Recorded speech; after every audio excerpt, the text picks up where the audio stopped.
Sur ta parole, Marie de Magdala vit le plus grand miracle d'ici-bas.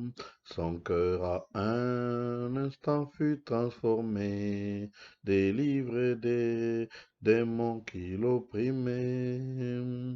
Sur ta parole, je jeterai les filets dans la mer du monde, sur ta parole, j'amasserai, belle pêche, mes filets. Sur ta parole, quel miracle aujourd'hui! L'aveugle voit, le boiteux est guéri, le sourd entend, les démons sont chassés, et les lépreux s'en vont purifier. Sur ta parole, je jeterai mes filets dans la mer du monde. Sur ta parole, j'amasserai, belle pêche dans mes filets. Sur ta parole, l'aveugle Bartimée ouvrit les yeux et vit sa pauvreté, sans plus jamais lasser sa surmain, et ne laisser de suivre son Seigneur. Sur ta parole, je jeterai mes filets dans la mer du monde. Sur ta parole, j'amasserai, belle pêche dans mes filets.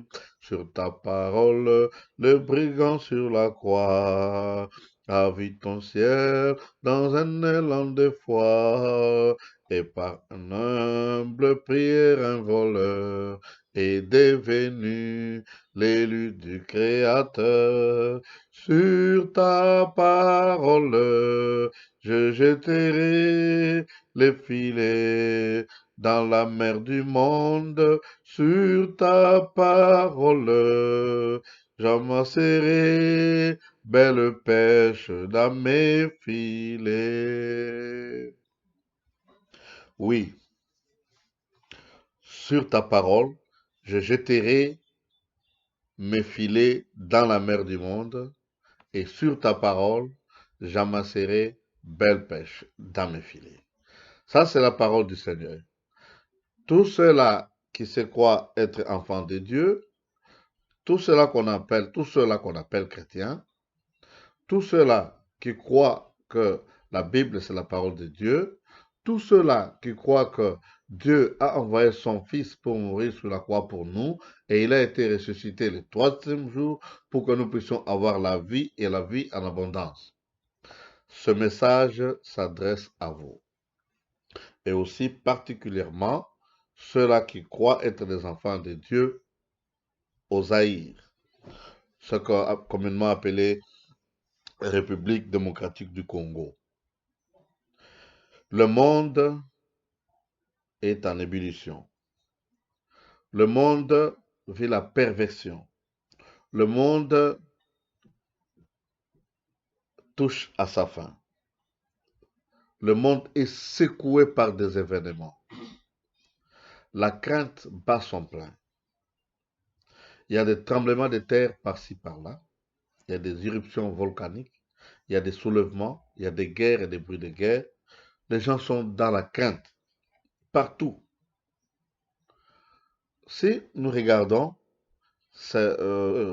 la vie des Aïrois ou bien des Congolais, c'est une vie médiocre, une vie misérable. Et pourtant, c'est un pays que Dieu a choisi et il a mis beaucoup de richesses dans cette nation. Tout ce que les hommes ont besoin dans le monde entier se trouve au Zaïre. Il y a les cours d'eau, il y a les montagnes, il y a les vallées, il y a les fossés d'effondrement, il y a les lacs, il y a les rivières, il y a des fleuves, il y a des forêts, il y a des arbres, il y a des fruits, des fleurs, il y a des animaux, il y a des poissons. Tout est là. Son sous-sol regorge de minéraux et de métaux vraiment euh, interminables. Et tous les minéraux qui se trouvent dans le monde entier se trouvent au Congo. Il y a même d'autres minéraux qui ne se trouvent qu'au Congo, qu'on appelle le Zaïre. Je vais expliquer pourquoi j'ai dit Zaïre et Congo. Bon, alors, quand on regarde la vie de ceux-là qui vivent dans ce pays-là, on ne croit plus que ce qu'on nous enseigne à l'école, c'est une vérité. C'est un pays misérable. C'est un pays où il y a des désordres. C'est un pays où des communautés entières sont en train de se combattre. Dans un même groupe, il y a plus de 4 oppositions. Il y a des partis politiques composés, par exemple, peut-être par une seule famille. Tout le monde dit n'importe quoi. Tout le monde est à la recherche de la richesse. À croire la bénédiction pour tous ceux qui vivent ou les ressortissants de cette nation, mes frères, le bonheur, c'est avoir la richesse à tout prix. Vous pouvez voir les parents qui sacrifient leurs enfants, les enfants qui sacrifient leurs parents, leurs frères, etc. pour avoir des richesses. Même ceux-là qui se trouvent dans des synagogues qu'on appelle communément églises, ils se détournent de la voie de Dieu. Ils sont à la recherche du bonheur. Partout on parle de la prospérité. On parle des copes. On ne parle plus en termes de vertu. Malgré tout ça, tout le monde fait des efforts. À tout prix, il faut avoir l'argent. Parce que celui qui a de l'argent, il est loué par tous. On l'appelle trésor. Il est chef partout où on passe. Partout où il place, on l'acclame, on chante pour lui. Ce que nous avions une erreur. Quand nous avions l'indépendance, les acteurs politiques ne connaissaient pas leur rôle. Un président de la République qui révoque un premier ministre, et puis c'est tout. Le Parlement est là, ne dit rien. Ça, c'est pour vous dire qu'il y avait l'immaturité. Ça, c'est vrai. Parce que il y a deux sortes de pouvoirs politiques. Il y a l'ordre africain et l'ordre occidental. En Occident, on regarde la communauté, on sépare des élections qu'on nomme un chef. Mais chez nous, c'est par le sang. C'est notre ancêtre, c'est la descendance de tel ancêtre. C'est ainsi que, en termes de mandats, c'est flou en Afrique. Tout est confondu. Quelqu'un qui est bourgmestre, il se croit être un roi ou un chef coutumier. Quelqu'un qui est président, il se croit, et même la population, oui, ils s'en foutent. Les lois ne sont pas respectées. Les gens croupissent dans la misère. Il y a deux pôles. Il y a les riches et les très pauvres. C'est à peu près 70% de la population qui vivent sous le seuil de la pauvreté. Pour avoir du pain, c'est difficile. C'est ce qui explique que la population ou une partie de la population se livre à des actes immoraux. La prostitution bat son plein à la recherche de l'argent. Le fétichisme bat son plein à cause de l'argent. Le meurtre, le banditisme à cause de l'argent. Le tribalisme, le régionalisme à cause de l'argent. Et beaucoup de ceux-là qui ont un peu de moyens, ce sont des pêcheurs en eau trouble. Quand il y a des troubles, ils s'enrichissent davantage. Et les pauvres s'appauvrissent davantage. Et la population est trompée aux yeux de tous ceux-là qui se disent serviteurs de Dieu. Il y en a même au gouvernement Il y a même des ministres, il y a des députés, il y a des gouverneurs qui sont serviteurs des dieux. Je le dis bien, serviteurs avec grand S.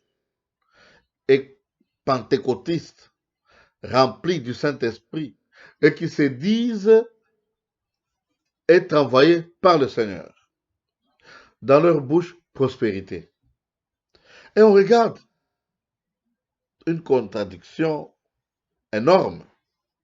Il est très riche. Et plus de 70% de la population de son église, très pauvre. Lui, il est le chef de l'église. S'il a besoin de l'argent, il prend dans la caisse, parce qu'il en a le droit. Et même les gens, les habitants de l'église, hein, les membres de l'église, pour lui, ce sont ses enfants. Ce sont mes enfants. C'est mon église, ce sont son église à lui. Je ne vois pas la place de Jésus-Christ dans ces églises-là.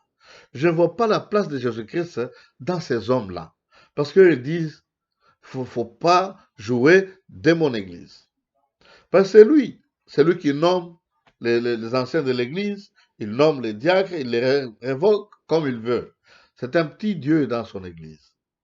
Il prêche seulement la prospérité. Il a plus de 1000, 5000, 10 000 membres qu'il ne connaît même pas. Il ne connaît même pas là où ils habitent, même pas leur nom. Il amène les caméras, on filme tout ça, la musique, les gens dansent, et puis c'est tout. Il donne de l'offrande, et puis on amène chez lui. Il s'achète des grandes voitures, des voitures de luxe, il a des buildings et des maisons. Mais pourtant, la Bible dit que servirait à un homme de gagner le monde entier et de perdre sa vie? Il est plus difficile qu'un. C'est-à-dire, la Bible dit ceci. Pour qu'un riche entre dans le royaume des cieux, il faut que le chameau passe sur l'orifice de l'aiguille. Vous voyez un peu? Un chameau sur l'orifice de l'aiguille. S'il passe, les riches vont entrer au ciel. Pourquoi? Parce que les riches, ils sont méchants. Ils s'accumulent de l'argent par fraude, par le banditisme, par la haine et par maltraiter les autres. Tout ce que les travailleurs ont fait comme revenu, peut-être 100 millions de dollars, pour lui, il prend 99 millions de dollars. 1 million, on paye euh, le travailleur et d'autres les taxes, et ainsi de suite. Ça, c'est être méchant. Ceux-là qui font cet argent-là sont des travailleurs, là. Alors, avoir la misère qui bat son plein chez nous, il est loin de croire qu'il y a des églises chez nous. Très loin. Mais pourtant, il y a des églises qu'on appelle les églises de réveil, ceux-là qui croient en la puissance du Saint-Esprit, presque dans chaque rue, s'il vous plaît. Presque dans chaque rue. Parfois, dans une avenue ou une rue, vous pouvez y trouver 4, 5, 6 églises. Et vendredi, samedi, dimanche, la nuit, on chante un peu partout, on prie, on crie un peu partout. De ce côté-là, chez nous, il y a la liberté. Mais cette liberté est en train de nuire à la liberté d'autres personnes. Mais quand on regarde, du temps où le maréchal Mobutu était président, qu'est-ce qu'on remarque? L'école primaire, secondaire était gratuite. L'université, les étudiants, on leur donnait la bourse. On leur même donnait la bourse d'aller se spécialiser en dehors du pays. C'est-à-dire que le gouvernement s'occupait de la population. Je connais beaucoup de gens, même moi, j'ai fait l'école primaire gratuitement. On nous donnait tout à l'école. Les livres, les cahiers, le stylo, les crayons, l'ardoise, le cartable, l'uniforme. Et il fut un temps, à cause de la vie chère, quand vous entrez à l'université, il faut avoir plus de 60% pour avoir la bourse. Moi, j'ai eu plus de 60%, j'ai eu la bourse, vous allez étudier à l'université. Mais la deuxième année, je n'ai pas eu 60%, alors j'ai abandonné les études. Gloire soit rendue à Dieu. Euh, Quand je suis arrivé en Occident, j'ai terminé mes études. Alors, ce que je voulais dire, c'est que on peut regarder, imaginez un peu les universités dans les auditoires. Euh, la capacité maximale, c'est peut-être 50 étudiants. Mais vous allez y trouver 1000. Quand est-ce que le professeur va s'occuper de ces étudiants? Hein? Pensez-vous qu'ils peuvent faire des recherches? Et c'est dans chaque auditoire. Imaginez un peu. Il y a des étudiants qui font 15 kilomètres à pied pour arriver à l'université. Mais on s'étonne, il y a des gens qui terminent l'université avec distinction. On lui demande d'écrire une lettre, c'est de la fiasco. Il va à l'interview pour chercher du travail. En répondant aux questions, vous avez l'impression d'être devant un élève de l'école primaire. Il connaît absolument rien. Mais il se retrouve là-bas, il est engagé, commence à piller. Il est directeur quelque part. Après 2, 3, 4 mois, il achète des buildings de millions. Mais son salaire, ce n'est que 1500 $ ou 2000 $. Il devient député, il devient ministre, comme par miracle, comme par magie. Et puis, c'est parfois les mêmes personnes. Hein. Depuis l'époque du Zaïre jusqu'à aujourd'hui, les mêmes personnes. Ils ont même vieilli. Ils sont toujours là, presque les mêmes postes. Il est PDG, il est DG, il est ministre, il est secrétaire d'État, il est gouverneur, il est toujours comme ça, les mêmes personnes. Ils connaissent les rouages de l'administration, ils savent comment voler et dribbler les autres. Et ce sont ces gens-là qu'on applaudit. Ça enfonce le pays dans le gouffre. Ça enfonce le pays dans le gouffre. Il faut que chacun de nous puisse ouvrir l'œil et comprendre, voir ce qui se passe et comprendre ce qui se passe pour chercher une solution. Quand tu t'opposes à quelqu'un, tu ne dis pas ce qui est bon de fait. Oh non, il n'y a pas des hôpitaux. Mais toi, quand tu seras à sa place, est-ce qu'il y aura des hôpitaux? Qu'est-ce que tu feras pour qu'il y ait des hôpitaux? Dis-nous, pourquoi tu le condamnes l'autre? Bon, ici, je voulais simplement vous faire voir que malgré la richesse du pays, nous avons les lacs les plus poissonneux du monde. Mais tous les poissons sont importés. Nous avons des arbres fruitiers, il y a même des forêts et des forêts des arbres fruitiers. Nous importons des fruits, nous importons du jus, nous importons même de l'eau. Et pourtant, nous avons l'eau la plus potable. Nous avons des rivières, des ruisseaux, des lacs. Nous avons des fleuves chez nous. Ah, c'est grave. Ça, il faut que nous puissions comprendre que c'est grave. C'est impossible. Le plus pauvre chez nous, à cause seulement de ce qui se trouve dans la nature. Je ne dis pas si on fait des fermes, non. Ce qui se trouve dans la nature. Parce que dans la nature chez nous, vous allez y trouver des matungulupori, des masuku, hein, les fungo, tout ça. Vous allez trouver ça en brousse. Hein. Il y a des mangues, il y a des goyaves, il y a des papayes, il y a tout en brousse, tout, tout, alors tout. Seulement avec ça, nous allons nous enrichir.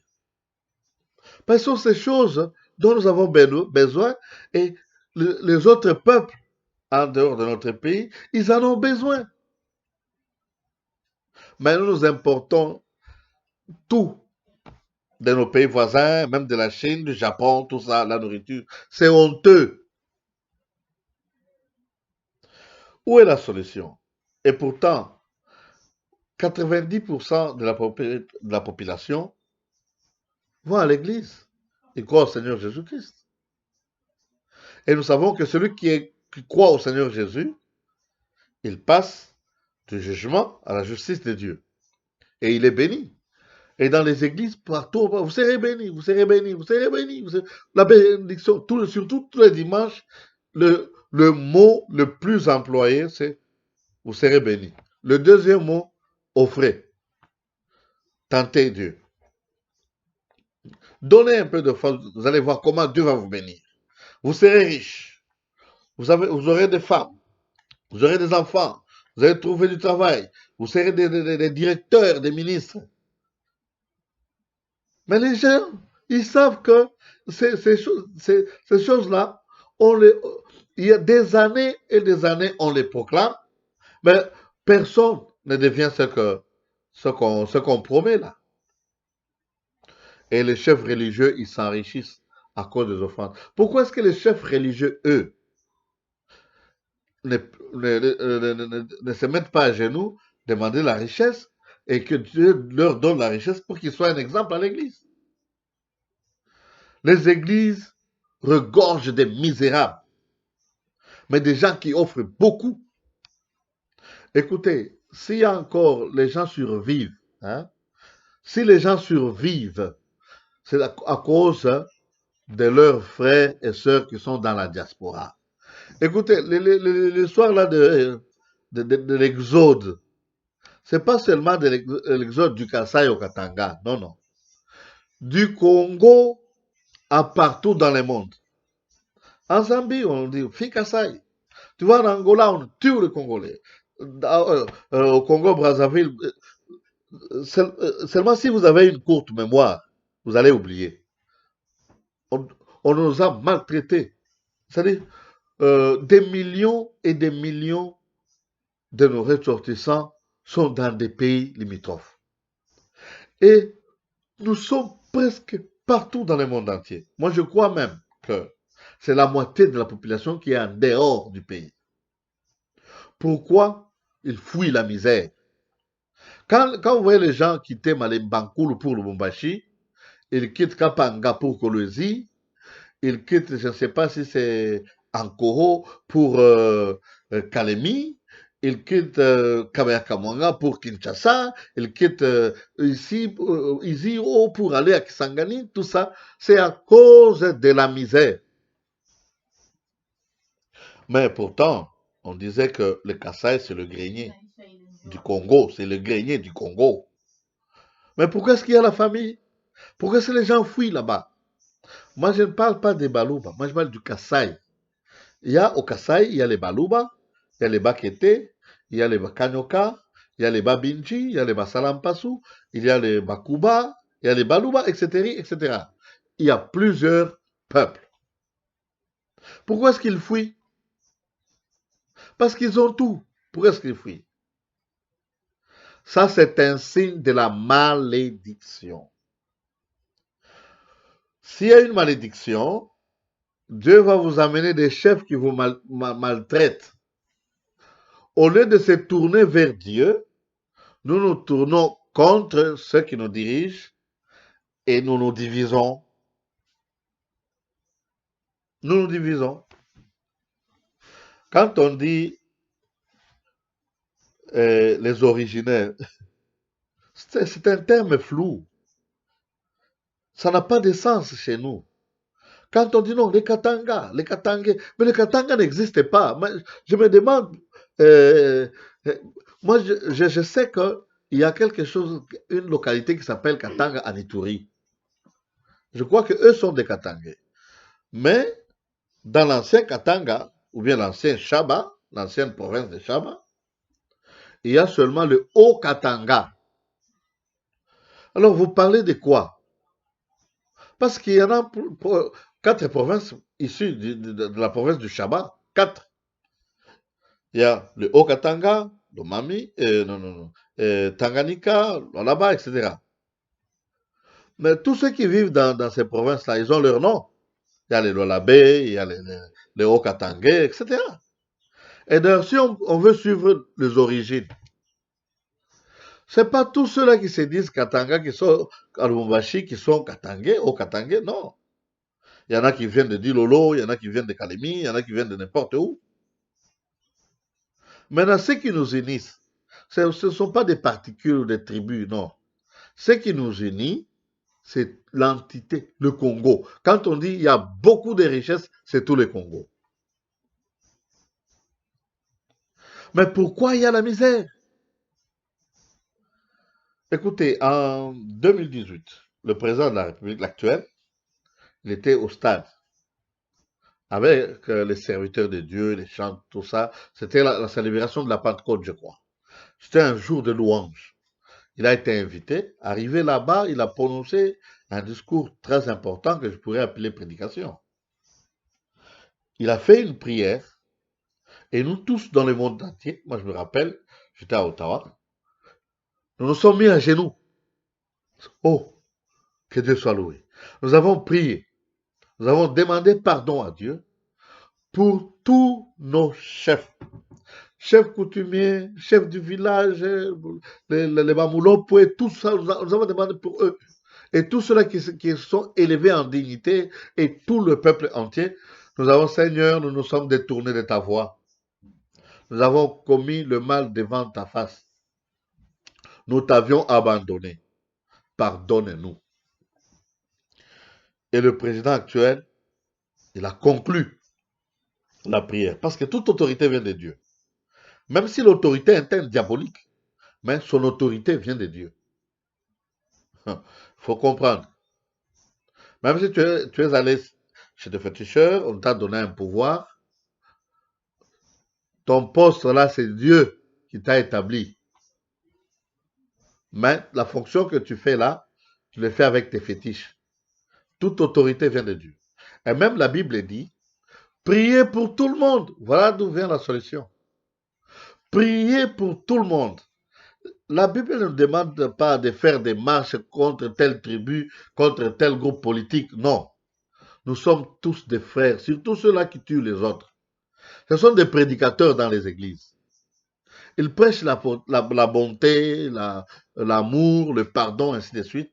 Mais le lendemain, ils sont dans la rue avec des armes pour aller tuer les gens. Vous croyez qu'en Ituri, et là, il n'y a pas de serviteurs de Dieu qui prennent les armes? C'est là où il y a le problème. La solution ne se trouve pas au bout du canon, non. La solution ne se trouve pas avec une machette, non. La solution se trouve dans la prière. Parce que la Bible dit, le peuple sur qui est invoqué mon nom, plus de 90% des Congolais croient au Seigneur Jésus-Christ. Nous invoquons le nom de Dieu. Mais maintenant, c'est-à-dire que cette parole s'adresse à nous. Le peuple sur qui est invoqué mon nom, s'il s'humilie, humiliez-vous. Descendez. Descendez à genoux. Descendez à genoux. S'il s'humilie, prie et se répand de ses péchés, j'exaucerai leurs prières du haut des cieux. Je pardonnerai leur pays et je guérirai leur pays. Notre pays est malade parce que nous commettons des exactions. Nous commettons beaucoup de péchés, même contre Dieu. C'est pourquoi nous donnons aux hommes les titres de Dieu. Ah, lui c'est Moïse en tout cas. Lui c'est les Jésus du Congo, je ne sais quoi. Hein? Nous louons les gens qui sont mauvais, comme nous. On les loue parce qu'ils ont l'argent, espérant soutirer de cette flatterie des miettes. Et puis on vous jette de l'argent comme ça, vous dites, oh tu es Dieu, on les adore même. Hein? Ça c'est grave. On a vu des gens dans un stade s'agenouiller devant des politiciens parce qu'ils sont pauvres.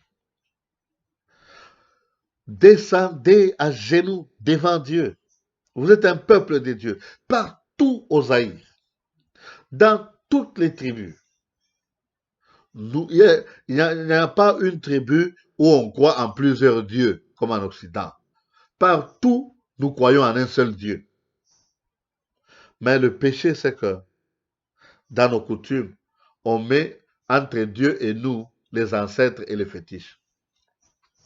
Mais nous avons cru au Seigneur, nous sommes dans les églises. Du temps du maréchal Mobutu, il y avait tout un programme. Il y avait une idéologie, c'est-à-dire le gouvernement hein, avait un type d'homme. Il fallait atteindre ce but-là. C'est-à-dire, un Zaïrois devait être un homme riche. C'est pourquoi il y avait objectif 80. Il y avait des objectifs.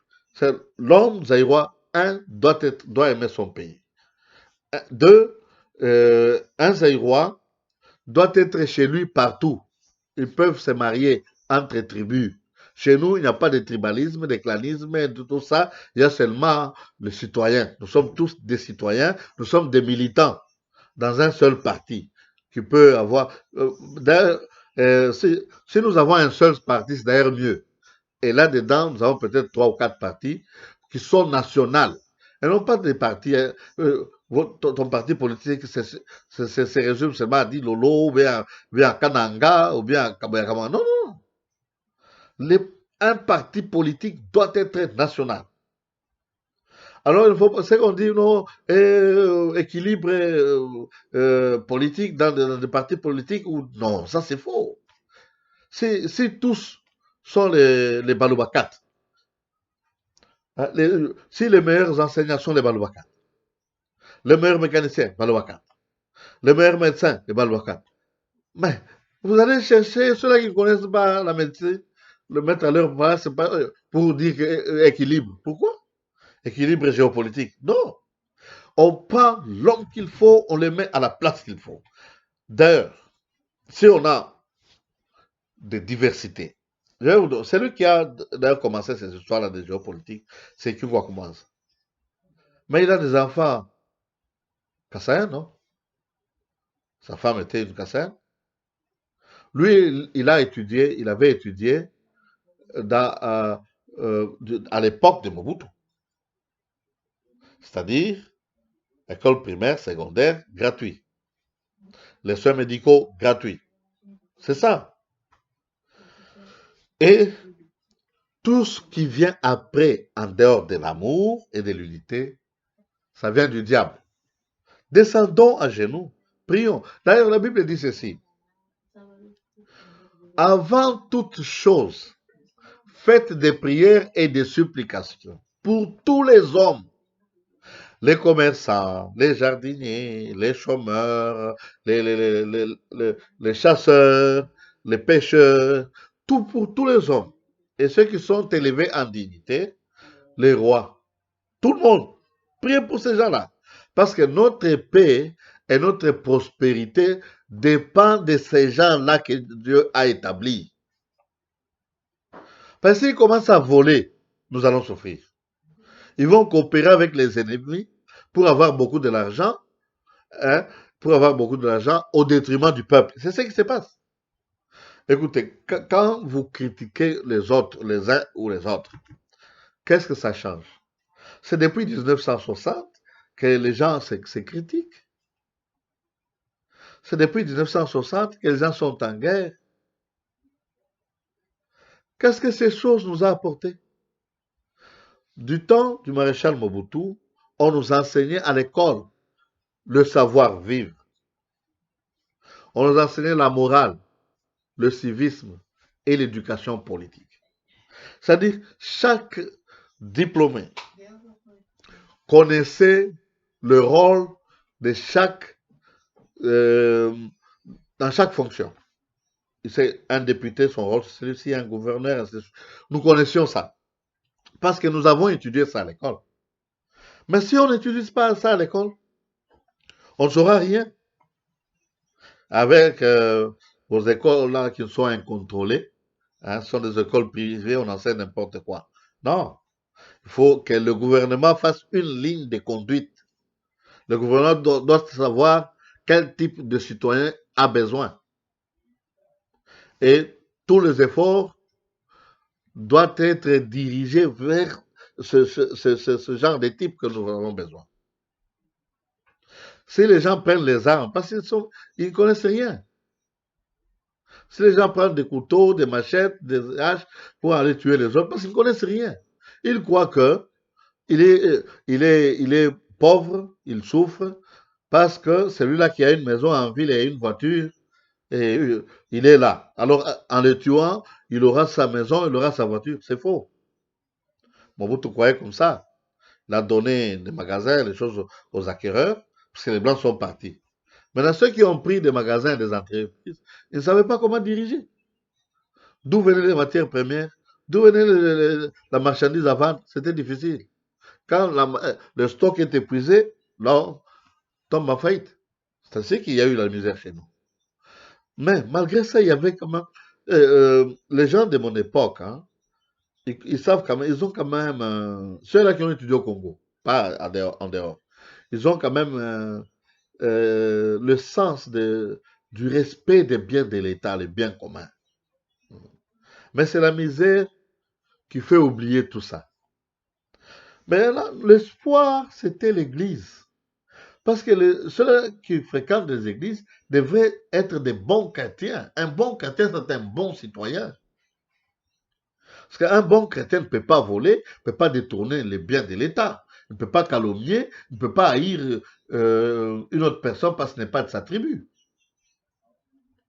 Mais quand on voit toute une foule de gens s'attaquer à une autre foule de gens, on a affaire à des païens, des gens qui sont possédés par des démons. Ce que j'ai dit est vrai. Hein? Un enfant de Dieu ne peut pas haïr une autre personne parce que cette personne-là n'est pas de sa tribu. Dieu nous demande d'ailleurs d'aimer nos ennemis. Ton voisin n'est pas ton ennemi, même s'il est d'une autre tribu. Moi, je parle de tout le monde. Parce que tout le monde commet les mêmes fautes. Si quelqu'un est orgueilleux, il est orgueilleux parce il est ce qu'il est. S'il a fait fournir des efforts pour avoir l'argent, bon, il s'enorgueille. Toi aussi, cherche de l'argent. Tu vas t'enorgueillir. Mais pas au détriment d'une autre. Nous nous comparons les autres, les uns contre les autres. Non. Il faut se comparer à soi-même. Il y a 10 ans, je faisais comme ça.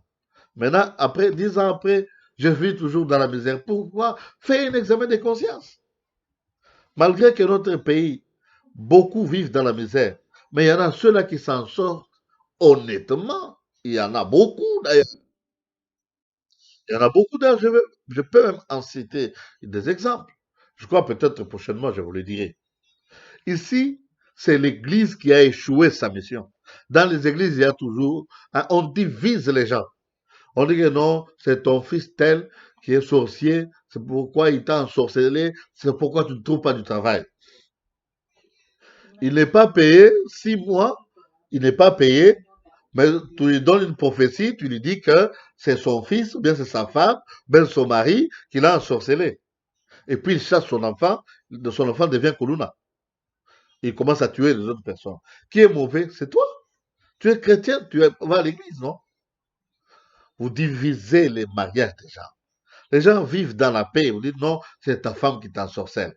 Vous vous divisez. C'est ton mari qui est sorcier. Vous vous divisez. Oh, c'est l'église qui a échoué sa mission. Je vous mets en garde. Malheur à celui par qui le scandale arrivera. La Bible a bien dit qu'il y aura des scandales. C'est inévitable. Le scandale doit arriver. Et surtout dans les églises. Parmi ceux-là qui sont enfants de Dieu. Les scandales doivent arriver. Mais malheur à celui par qui le scandale arrivera. Aujourd'hui, je m'arrête ici. Demain, je parlerai de tous ceux-là qui pillent le pays. Je vais les mettre en garde. Parce que Dieu est prêt de frapper l'humanité. C'est-à-dire, quand nous parlons de l'enlèvement, sachez que c'est une bénédiction pour ceux-là qui craignent Dieu, malgré leurs circonstances. Ceux-là qui craignent Dieu, nous serons transformés, nous irons à la rencontre du Seigneur. Mais le reste resteront sur la terre. Mais prochainement, je vais vous parler de ce que Dieu prépare. C'est-à-dire malheur à ceux-là, à ceux par qui le scandale arrive. Notre président va à l'église. Les acteurs politiques vont à l'église. Tout le monde, les anciens gouverneurs, ils vont à l'église. Je parlerai de vous. Que celui qui va écouter va transmettre ce message à tout le monde. La Bible dit ceci, que celui qui écoute, qu'il dise viens, que celui qui a soif, qu'il vienne boire à la source de l'eau de la vie, ce que je vous donne. Quelque chose qui est difficile à digérer par ceux-là qui commettent des bêtises dans les églises. Ils se disent pasteurs, ils détiennent captive toute une église, toute une population. Hein? Ça devient comme ses esclaves à lui, ils cherchent de l'argent pour lui. Dieu n'a pas fait cette organisation-là dans l'église. Il y a le chef qui est le pasteur et les anciens de l'église comme ses ministres. Hein, et puis, il commence à rançonner. Ça, c'est rançonner. Ce ne sont pas des offrandes. Quand vous parlez des dîmes, est-ce que vous connaissez la signification de la dîme? C'est-à-dire, la dîme, c'est parce que les enfants d'Israël avaient un cœur dur. La dîme, c'est le minimum que quelqu'un peut donner à Dieu. Parce que Dieu, premièrement, il reste après.